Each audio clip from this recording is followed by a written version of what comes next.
Hello, this is Lee Aldrich from Fanshare Sports, bringing you a very quick 20-minute breakdown of this week's competition from the Talking Stick Golf Club, which is your Scottsdale AZ Open. There's going to be betting, there is a betting market for it, and also a Draftkings competition. So we'll have a quick breakdown of the betting market, and then after that we'll have a quick breakdown of the Draftkings, and I'll break down my player pool, the players I'll be using to build my Draftkings lineups. So competition starts on Tuesday. It's over 3 rounds. Obviously the betting's going to be over the full 3 rounds. Draftkings have only got individual round events, so round 1 showdown, round 2 showdown, round 3 showdown. They still haven't got a full competition showdown. Not sure why, but hopefully one day they will. But by the time they do, we've probably got the PGA back. So let's get straight into the breakdown of the betting market. So your favourite, there's one standout favourite for the betting market, and that is Joel Dahmen. He's 6-1 best price, and that best price currently is with Sky Bet. I've seen him as low as 7-2 with Betfair, so it's quite a bit of difference at the minute. That's likely to come to about 4-1, 9-2 come the start of the event. So why is Joel Dahmen the strong favourite? Well, he's the best ranked player in the field in the official World Golf Rankings. He's 70th in the world, which makes him the best here. He won at this event at the Scottsdale AZ Open in 2017. So he's got course form here, and he has back-to-back top 5 finishes on the PGA Tour. So his last 2 events on the PGA Tour, albeit a little while ago, he finished 5th in both of those events. So his form is very strong. And to add to all that, as you've probably seen already, he shot 58, or apparently shot a 58 a couple of days ago when playing with mates, which was actually a 14 under 58 as well. So I think as news gets out about that, that's why we're seeing some bookmakers have him at 7-2, while other bookmakers currently have him at 6-1.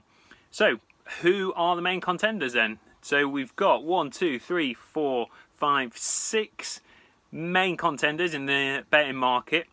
So your second favourite is Kevin Streelman. He's the 3rd best ranked player in the field this week. He's the world number 91. And it was only 3 events ago that Kevin Streelman posted a 2nd place finish on the PGA Tour at the AT&T, which is why he's posted up at 12-1. Next at 14-1 is Alex Checker, another PGA regular. He's played a few minor tour events, so unlike the others, he's coming in not as rusty. Obviously Joel Dahmen, Kevin Streelman, Nate Lashley, they haven't played a proper golf event for quite a few months now. So Alex Checker's 14-1. He's, as I said, played a few minor tour events in which he's posted a 6th place finish and a victory. So he's playing good golf at the minute. His PGA form though has been pretty poor in the run up to this event. He's not finished top 20 in his last 10 events on the PGA Tour. So he really does need this drop down in standard. And considering he's the 3rd favourite here, he's actually only ranked 594th in the world. So quite a few players playing this week that are ranked above him. Next up, we've got 4 players, all at 20-1. So Nate Lashley, another PGA Tour regular. He's the 2nd best ranked player in the field this week. He ranks 81st in the world. Prior to his 2 missed cuts and a withdrawal, Lashley did record a 3rd place finish at the Waste Management Phoenix Open. So a 3rd place finish on the PGA Tour recently. And he's also got a 2nd place finish here at Talking Stick in 2016. So he's got some good course form, some good PGA Tour form, and officially he's one of the best ranked players in the field this week. So he's 20-1. Next player up at 20-1, Matt Picanzo, who was last week's winner at the Legacy Classic, winning in the playoff there. And that's actually his 3rd victory on the Golden State Tour in the last 3 weeks. Sorry, not in the last 3 weeks, but in a row. So his third victory in a row. So some real form there for Matt Picanzo. Next up is Dylan Wu, who is a Corn Ferry Tour regular. He's the 5th best ranked player in the field this week. He has 4 top 11 finishes in the last 6 Corn Ferry Tour events that he's played, and he's got 4 top 10 finishes in the last 4 Golden State events that he's played. So a lot there to like about Wu, which is obviously why he's also ranked at 20 to 1 along with those PGA Tour regulars. And talking of PGA Tour regulars, we got Callum Hill at 20 to 1, who's the 4th best ranked player in the field. He finished 3rd here at Talking Stick in 2018, and he won just last month on the Outlaw Tour, but he has missed the cut last time out, which was on the GCU Championship, so the Golden State Tour event. He did actually miss the cut in that. So there's your favourite, Joel Damon 6 to 1, your contenders, Streelman 12 to 1, Checker 14 to 1, and then Lashley, Picanzo, Wu, and Callum Hill all at 20 to 1. So quick breakdown there of the market favourites. So we'll move on to the bets that I like this week. So I've got 6 each way bets that I think offer some real value. So I'll be playing the each way market this week. Check your bookmakers. Some bookmakers offering top 4, top 5, top 6 for your each way places. So your first man up is Mark Aguiano, who's 33 to 1 currently with SpreadX. SpreadX are paying top 6 as well in the places. Only 1/5 of the odds, but there is 6 places that they're paying out on. So Aguiano's 4th place finish last week was his 10th top 5 of the season on the Golden State Tour, which includes 2 wins. So real class player. He is going to play above of these minor tours at some point. He's getting closer and closer to that happening. So his 2 wins on the Golden State Tour, coming off of a 4th place finish last week, offers really good value at 33 to 1. The only bookmaker offering 33 to 1. A lot of them are going a lot less, 25 to 1. I've seen 22 to 1. So some good value there. Another good value bet with SpreadX again, offering the top price, is Jeremy Paul at 33 to 1. So Paul finished 3rd last week, which is now his 11th top 10 finish in 11 events across the Outlaw Tour and Golden State Tour, which actually includes 9 top 6 finishes. So I like Jeremy Paul at 33 to 1. Another man at 33 to 1, this time with different bookmaker, William Hill, offering the 33 to 1, is Taylor Montgomery. Now, Taylor Montgomery is world number 822, which might not sound like much, but it does make him one of the best players in the field, world rankings wise. He finished 3rd last time he played on the Corn Ferry Tour, so a real good finish. Any player that's finishing high on the Corn Ferry Tour at the minute is obviously a class player, especially playing in a minor tour event like this. And in the last 2 years playing this event at this course, he has a 3rd place finish and a 7th place finish. So 33 to 1, really nice price there for Taylor Montgomery. Next man up at 45 to 1 is Brady Colkins, who was last year's winner of this event. And he also has 3 seconds and 3 wins on the Dakota Tour this season. And he has a win and a 2nd place finish in 5 events on the Golden State Tour. So 45 to 1, well worth a bet on that. Next up is Kevin Lucas, who's at 40 to 1, did open at 60 to 1. I actually managed to get 70 to 1 on him with Betfair Sportsbook, but he has since gone down to 40 to 1. Best price you can get at him at the minute is with Ball Sports. He finished 5th last time out at the GCU Championship, having shot 8 under in the final round. He's a Corn Ferry Tour player who in his last 5 events on the Corn Ferry Tour has posted a 6th place finish and an 8th place finish. So he's playing some real good golf, and he is the 12th best ranked player in the field this week. And then finally, the last player that I like as an each way bet is Riley Wheeldon, who you can get 60 to 1 for. Opened a little bit higher, but he has come down to 60 to 1. He is the money leader on the Outlaw Tour, and he has a 9th and a 4th place finish here at Talking Stick in the last 4 years. And on the Outlaw Tour, he does have a win to his name and 2 seconds already this year. So they're the bets that I like for this event. All each way prices. Aguiano 33-1, Jeremy Paul 33-1, Taylor Montgomery 33-1, Brady Colkins 45-1, Kevin Lucas now 40-1, and Riley Wilden 60-1. Okay, so that's a breakdown of the betting market. There's your favourites, your contenders, and then also those 6 players that I'll be backing this week, as well as a bet on Joel Damon, because he's ticking every box, Joel Damon. So if you ask me now who I think is going to win, it'd be Joel Damon, but I do think there is value in those other 6 players. So that's the betting market done. Moving on to the DraftKings. So the way I'm going to do it this week is I'm just going to tell you who is in my player pool. So all these players will be in my player pool. I'll be using all of them. Some I'll be using a lot more than I'll be using the others. Some I'll be 40% on, maybe 50% on. Others I'll maybe be 8, 10, 12% on. So I'll start from the highest price and move down. So the first player in my player pool this week is Joel Damon. Even though he's top priced at $11,000, which is a big price to pay, he still ticks every box. So I'm going to load up on him. I'll probably be 40-50% on Damon, and I'll make my way round building lineups around him.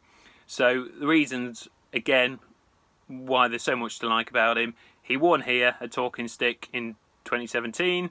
He's the best ranked player in the field at 70th. Last 2 finishes on the PGA Tour were both 5th place finishes, and he posted on Twitter recently that he shot a 14 under 58 when playing with friends. So I'll have a lot of Damon this week. I'll also be playing a little bit of Streelman at 10,400. He's the 3rd best ranked player in the field, and he did have that second at AT&T 3 events ago on the PGA Tour. So he's obviously playing good golf. He's a class player playing on the PGA Tour. That's a big step up from these minor tour players. So I'll be having a little bit of Streelman. Also be having a little bit of Picanzo at 10,000, who was obviously last week's winner at the Legacy Classic, and he's won his last 3 events in a row on this tour. And then DraftKings scoring wise, this year on the Golden State Tour, he's broken par 37.8% of the time. So almost 1 in every 3 holes he is shooting birdie or better. So moving down, the next player I like is Harkins at 9,400. He's a Corn Ferry Tour regular player. He's the 7th best ranked player in the field. He had a 2nd on the Corn Ferry Tour 4 events ago, which takes some doing. So obviously a class player, and he has a 1st place finish and a 4th place finish in 2 events on the Outlaw Tour. So I think 9,400 is a good price for Harkins. Just under Harkins at 9,300 is Nate Lashley, the PGA Tour regular. He's the 2nd best ranked player in the field.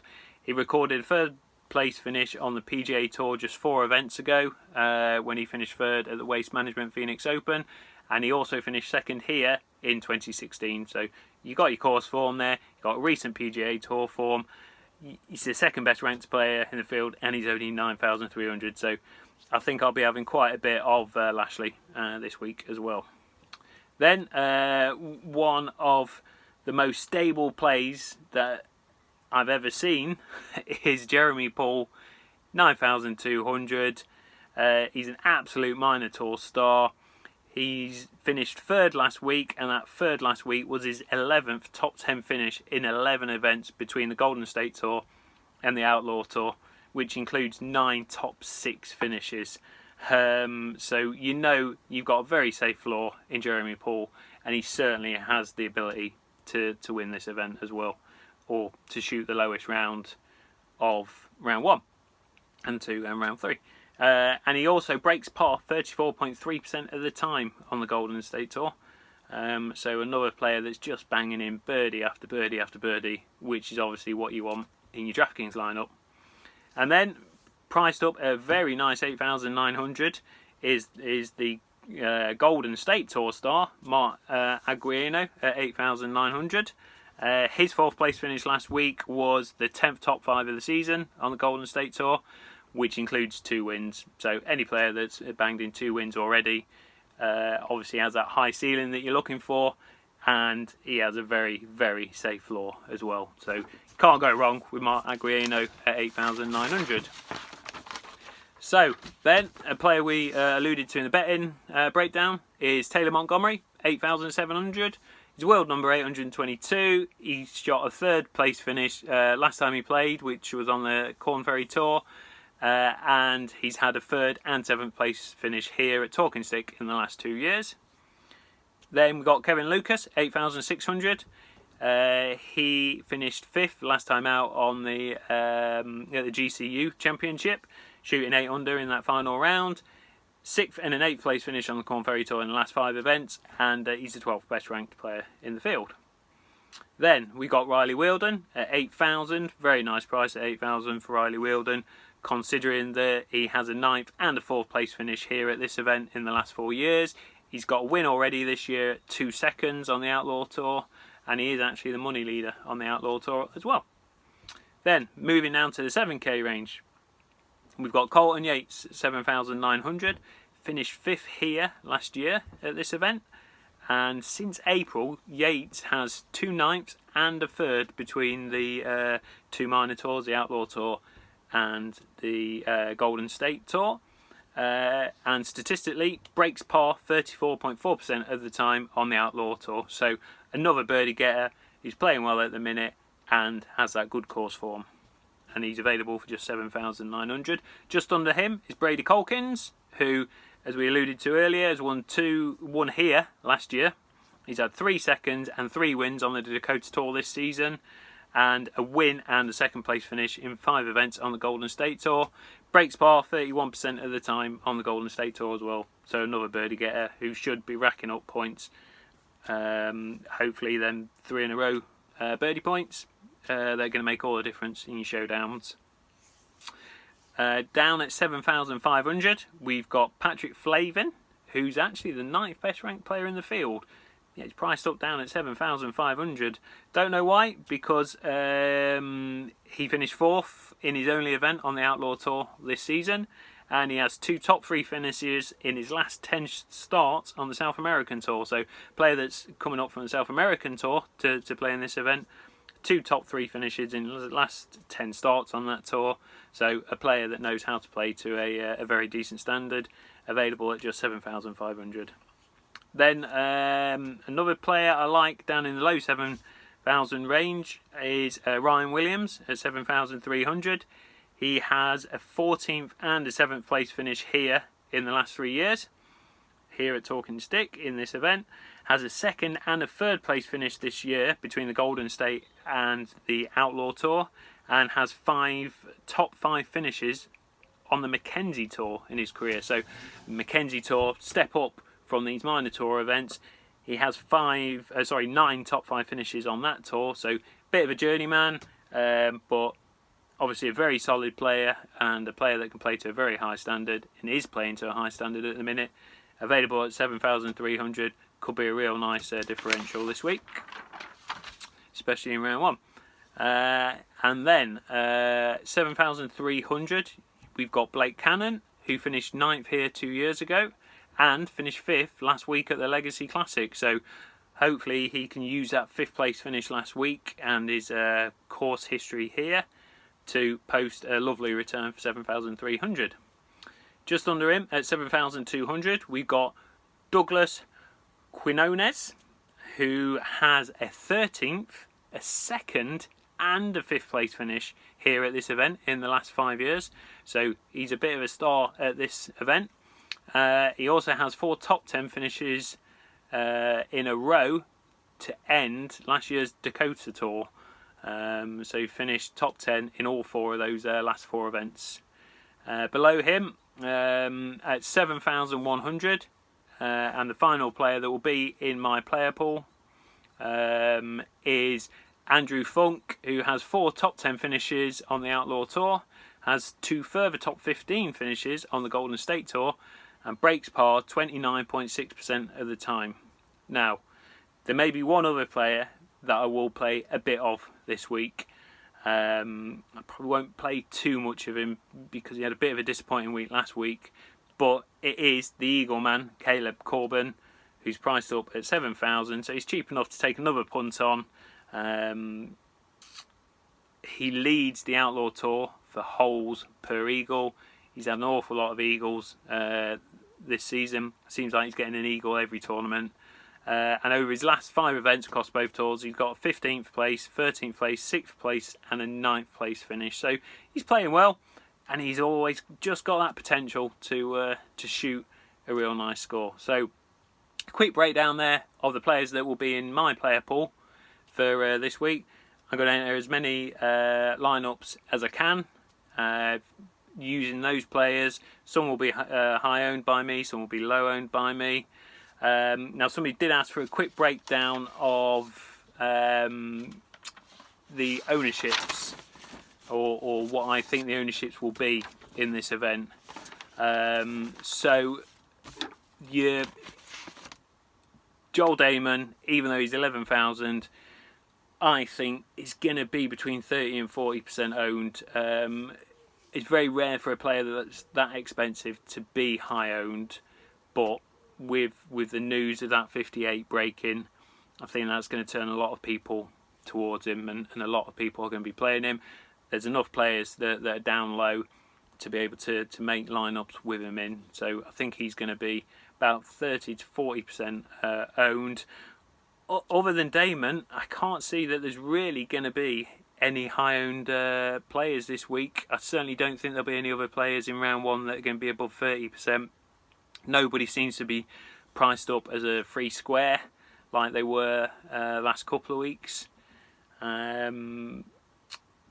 Brady Colkins, because of his win here last year and his form on the Dakota Tour, could see 20% ownership. KK Limberhoost, who's priced nicely, could see about 20%. Jeremy Paul could see 20%. Aguiano, because he's down at 8,900, he could see about 20%. So one thing I would say this week, I wouldn't worry too much about ownership, because I think whatever lineup you're going to play, there's enough players playing well at the minute and enough players that people are going to play for you not to worry about it. One player that I know will be low owned this week is Carson Roberts, who DraftKings have finally priced up above at the 7k range. However, they banged him right up at, I think he's about 9,500, which is too expensive. There's better players below him and lots of better players below him, so there's not going to be many players that are playing Carson Roberts. So if you're looking for a bit of differential, and especially a player that has won recently, then Carson Roberts is your man, because he's probably going to come in about 4-5% ownership. So just a little ownership breakdown there for you. It's not really my strength, ownership. That's why Fanshare Sports is there. Unfortunately, we don't do ownership for the minor tours. But obviously, Fanshare Sports is the place where you find the most accurate ownership for the PGA Tour events. So I think that rounds it up. Just a quick 20-minute breakdown there for you. The betting market, DraftKings, and who I'm playing in my player pool. So enjoy, everyone. Good luck, and may your screens be green. Thank you.